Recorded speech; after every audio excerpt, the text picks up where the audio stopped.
I'll just invite you to find an upright, not uptight position. Looks really good there. Shoulders nice and at ease. Hands can have any position. But just a gentle reminder, this isn't meditation. We're using the body here. What the mind does, not important. Okay? So you can gently close your eyes if that feels okay. And just find a breath in through the nose and gently out through the nose. What about people who struggle concentrating? How does breathing affect cognitive function? Huge, yeah.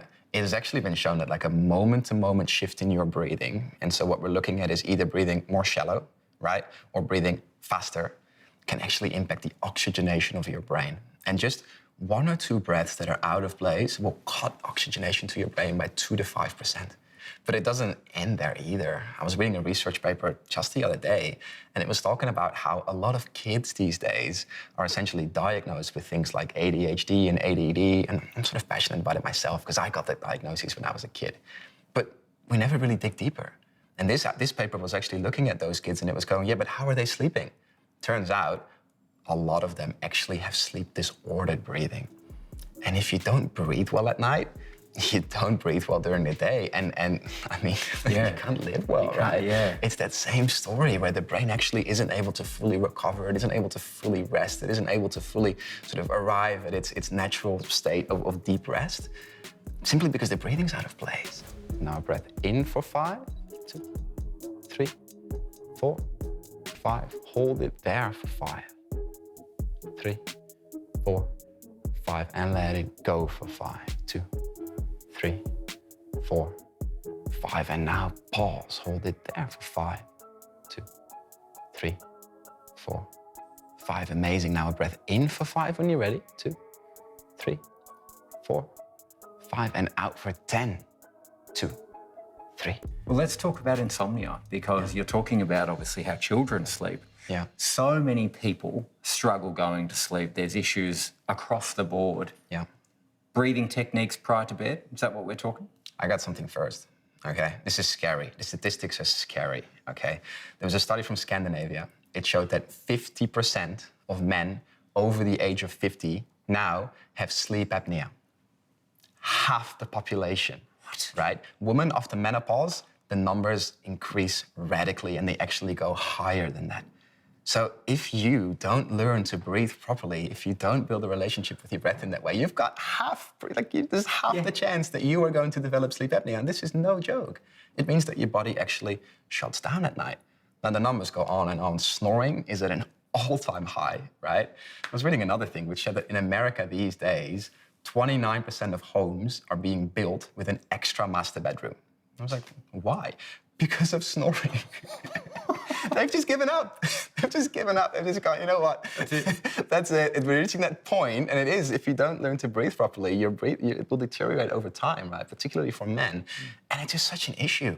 And so the solution is actually not that hard. This is where it becomes so interesting. There's some super simple fixes you can do, and it can become really complicated, but it doesn't necessarily have to improve your breathing at night. Now let's shift things up a little. We'll go in for 5, but we'll breathe really deep. Try and keep up with me.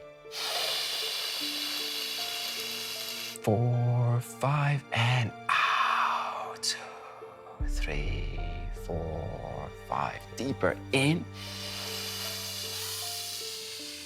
You can do it. And breathing out. Might feel a little bit of lightheadedness. It's okay. Deep breath in all the way, all the way. And so even if you don't snore, which we can totally work on, even if you don't have sleep apnea, which is also something we can at least sort of correct to a certain extent, but you feel like you're doing many bathroom trips at night, or you feel like you wake up in the morning with a dry mouth, or you just feel like you're not getting a deep, good, solid night's sleep, there's actually a really simple cure, okay? I brought you a gift, and I hope that this is the strangest gift that someone's given you today. I love presents. It is mouth tape. Mouth tape. There's going to be a lot of people who love the idea of this gift. Of you taping your mouth? Yeah, taping it shut. Well, turns out that one of the simplest fixes to improve your breathing at night is just to shut your mouth, right? And start breathing through your nose again. And this tape. Oh yeah, it happens to so many people unconsciously. So this is actually a medical device, believe it or not. It's approved, but what it does is it seals your lips lightly shut and it makes sure that as you go through the night and the different stages of sleep, you continue to breathe through your nose. Wow. Which is what you're supposed to do. So hold it for a few more seconds, and when you feel a strong need to breathe, you're just gonna take one big deep breath in, and a nice slow exhale. A couple of slow, natural breaths. Just let your body guide you. Does anyone panic initially when they put that on? Is there a sense of... The trick around that is to wear it a couple of times during the day. So I'm actually gonna get you to put it on now. It's got a nice little cross on there, and just gently seal it over your lips. Yeah. Mm-hmm.